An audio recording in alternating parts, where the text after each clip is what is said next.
Con la presencia de un hombre de una trayectoria espectacular en el territorio periodístico y en el territorio político. El señor Francisco Santos, que fue vicepresidente de Colombia durante 2 periodos y que tiene una larga trayectoria periodística, incluyendo con el diario El Tiempo, que es un poco, si se quiere, un faro del periodismo en Colombia. Y ahora candidato o precandidato, sería la palabra correcta, a la presidencia de la República. Bienvenido, señor. Pues muchas gracias, Pedro, y un placer estar aquí. ¿Qué lo lleva a decir quiero ser presidente?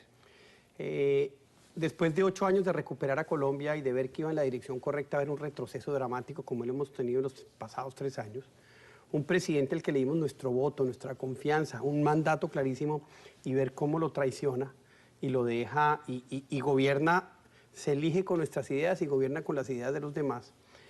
Una inseguridad que empieza a crecer en Colombia, un proceso de paz que ha generado inmensas incertidumbres, pues lo que vemos es otra vez y un peligro fundamental que no podemos dejarlo de lado, y es que esa barrera de contención que fuimos nosotros contra esa alianza castrochavista que se está tomando el continente, especialmente Sudamérica, pues vemos en peligro de que en el 2018, con la FARC, en el Congreso de la República, la plata de los venezolanos y la plata del narcotráfico de la FARC tengan la posibilidad de tener un presidente en el 2018 que jamás vamos a sacar, porque ya sabemos que una vez llegan, no se van. Usted lo conoce, por supuesto, por lo que representa su actividad en Colombia, pero también ustedes son primos con el actual presidente. ¿Sospechó usted de lo que hacía el actual presidente cuando integraba el gabinete del señor Uribe, que podía ocurrir una cosa de este tipo, o se sorprendió que hubiera un cambio que muchos consideran dramático en la forma de plantear las cosas? Pues mire, nos engañó a todos. Yo conozco su trayectoria, y en su trayectoria pues él ha estado en muchos gobiernos, ha dado volteretas, pero yo jamás pensé que el fondo de la deslealtad y de lo que sucedió a partir del 7 de agosto del 2010, que fue cuando nosotros terminamos nuestro periodo, fuera tan profundo. Yo nunca me imaginé que fuera a haber esa traición a unos ideales, esa traición a una manera de gobernar, y los colombianos se lo están cobrando. Más del 63% de los colombianos dicen no queremos que sea otra vez reelecto, y el 80% dicen no votaremos por Juan Manuel Santos. La va a tener muy difícil, aunque tiene el presupuesto nacional, lo va a utilizar en su reelección, y obviamente un proceso de paz que ha dividido a la nación, pero que lo va a utilizar porque es muy difícil estar contra un proceso de paz. Eso es como estar contra Santa Claus, pero tiene unos daños y unas implicaciones para Colombia muy grandes, y eso ha generado una división inmensa. Es un buen punto lo que presenta la analogía con pelearse con Santa Claus, pero para los que no son colombianos y para quien lo vea, por ejemplo, desde otro punto del planeta, en este momento se están... Bueno, no en este momento, hay un paréntesis hasta dentro de un par de semanas en La Habana, conversaciones que tienen de un lado un gobierno, que por cierto sí fue elegido democráticamente, pero que del otro tiene una combinación de, ¿qué podemos decir? El cártel de Tijuana, para que la gente tenga un punto de referencia, con Al-Qaeda, porque lo que es un grupo narcoterrorista, la FARC. Pues se equivocó de cartel, son los aliados del cartel de Sinaloa. Está totalmente probado que están integrados a su cadena de producción, por un lado. Pero también lo que usted dice, son 50 años de asesinatos, de terrorismo, de minas quiebraplatas, de reclutamiento de menores, de secuestros, de desapariciones, de asesinatos, de bombas. Y este gobierno, desafortunadamente, lo que le ha planteado es un proceso de paz en el que quiere borrarle 50 años de delitos, permitirles que entren al Congreso, que tengan esa caja de resonancia, y por la puerta de atrás hagan la revolución y la toma del poder que no pudieron por la puerta de adelante a través de las armas. El problema de lo que está pasando con el proceso de paz es que Juan Manuel Santos está jugando el papel de Caldera, el de abrirle las puertas a ese populismo que está haciéndole tanto daño a la democracia en América Latina, que está marchitando las libertades de conciencia, de prensa, de económicas, y que lo que tenemos claro es que cuando usted tiene un proceso de negociación en La Habana, su garante es Venezuela, y está negociando con las FARC, cuyos líderes están refugiados en Venezuela, eso es un juego de póker donde estás jugando con los dados marcados. Por eso estoy yo metido en esa campaña, para evitar ese error, para que Colombia no vaya a caer en esa decisión que acabe con lo construido durante más de 200 años de democracia en nuestro país. ¿Cómo lidia el señor Francisco Santos con la FARC si gana la presidencia? Lo primero es que si quieren seguir un proceso de paz tienen que concentrarse. Ellos han dicho que no entregan las armas, ellos han dicho que no negocian en un cese unilateral del fuego. Yo quiero que lo primero es que se concentren en pequeños reductos donde se van a meter todos. Y eso, a partir de ahí, si lo aceptan, y es muy difícil, soy realista de que eso es prácticamente imposible, pero si lo aceptan, estamos listos para hablar cuál puede ser la favorabilidad penal, que es lo que se puede dar. De resto necesitamos que la verdad, necesitamos las víctimas, necesitamos que el país, que ellos paguen por sus delitos y que el país pueda pasar la página sobre la base de darles favorabilidad penal, pero nada más. En un momento, un presidente de apellido Pastrana dijo que se concentren en un lugar, les damos su espacio para que se garantice que no van a ser agredidos y negociamos. No funcionó. ¿Por qué negociaría si en este caso le dicen, bueno, nos reunimos en cierta área y nos sentamos a conversar? En otra época lo usaron para fortalecerse. Es que es distinto, no es una zona de despeje, es una zona de concentración vigilada por el Estado, por la fuerza pública.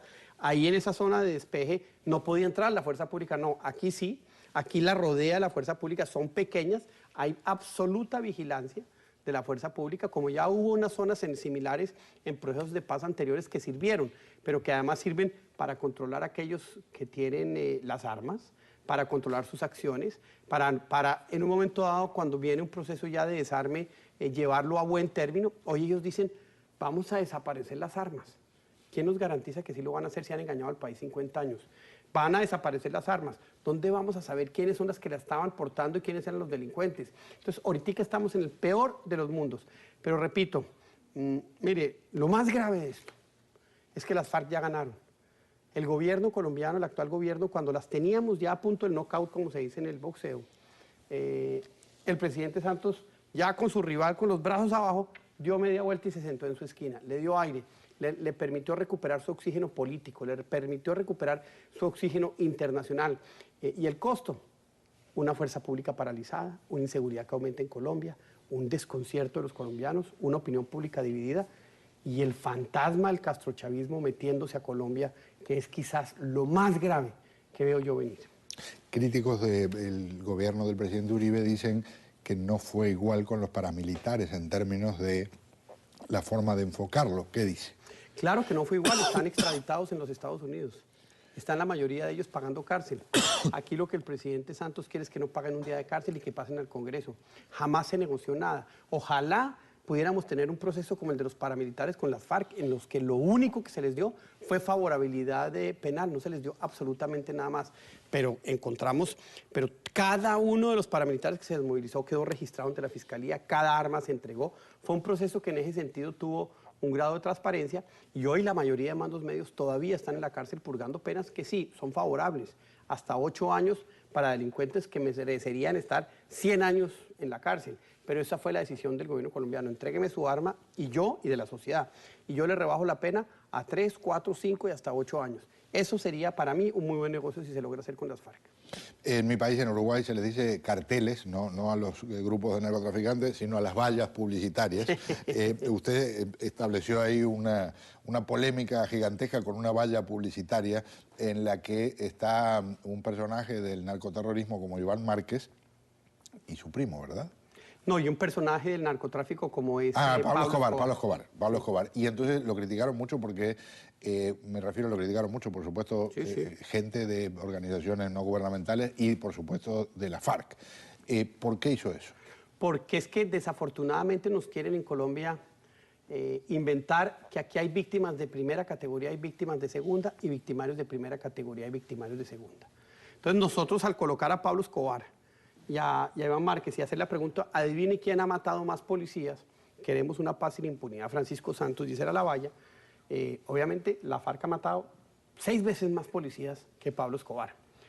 Sin embargo, queremos que a la FARC todos esos crímenes queden absueltos, tengan impunidad total, las familias de esos policías, de esos secuestrados, de esos asesinados, de esos civiles, no tengan su momento frente a la justicia o frente a su victimario. Es precisamente, mire, yo fui víctima de Pablo Escobar, a mí me secuestró Pablo Escobar. Estuvo como 8 meses, ¿verdad? Sí, señor.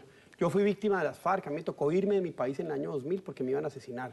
O sea, de punta y punta, yo tuve ese, ¿por qué he sido así? Hablo así, yo no tengo pelos en la lengua, yo quiero un país donde los ciudadanos desarmados sean los que los que prevalezcan en el diálogo y no con aquellos que le ponen a uno un fusil acá. Entonces, a mí sí me angustia, me duele como colombiano inmensamente y como ciudadano del mundo que las víctimas de las FARC vayan que tener que enterrar su dolor en un manto de impunidad. Yo me atravieso a eso, a como de lugar, y pues esas vallas, que fue el principio de muchas, pues han colocado el debate de las víctimas en el centro de la discusión del proceso de paz. Mencionó el tema del secuestro, iba a plantearle algo, se lo planteo en este momento. Se lo deben haber preguntado 1000 veces, ¿verdad? Le ofrezco disculpas por eso, pero no. ¿Qué aprendió de usted en esa etapa de los 8 meses que lo tuvieron secuestrado en las peores condiciones? Que soy mucho más fuerte de lo que creí, que sobreviví a unas condiciones infrahumanas. Yo estuve encadenado a una cama a los 8 meses, y que el espíritu humano es de una fortaleza que permite la supervivencia inclusive en las condiciones más hostiles, que tengo una fuerza interior y una llama y una garra que muchas veces uno nunca llega a encontrar. Es de familia ilustre. Los Santos tienen una trayectoria extraordinaria en Colombia, elogiados, criticados. Ya hay otro presidente previo a quien es su primo hoy. Cuando los Santos vienen marchando es la canción esa, ¿verdad? Que se escucha a veces aquí, no tiene que ver con la familia, pero su sueño es marchar hacia el Palacio Nariño, pero ahora para ser el número 1, no el número 2. Si gana, su primera tarea, ¿cuál es? Ponerle las condiciones a las FARC de o van por este camino o se termina el proceso. 1. 2, decirle a los colombianos, aquí vamos a recuperar la confianza y el camino que llevábamos el 7 de agosto del 2010 y que este presidente es barato. 3, echar para atrás muchas de las reformas inmensamente nocivas, sobre todo en términos de recuperación económica, de promoción de la inversión del capital, para que la economía colombiana vuelva a crecer por encima del 7%. Y tercero, darle una despedida amable a Juan Manuel Santos. Un gusto tenerlo con nosotros. Gracias. Lo mejor para usted y seguimos conversando. Si gana, no le pido la primera porque va a ser demasiado pedir, pero le vamos a pedir una entrevista ya ahora como el presidente Santos. Prometido que vengo acá. Muy, pero muy amable. Gracias. Muchísimas gracias. Cerramos este capítulo, pero estamos hablando con un hombre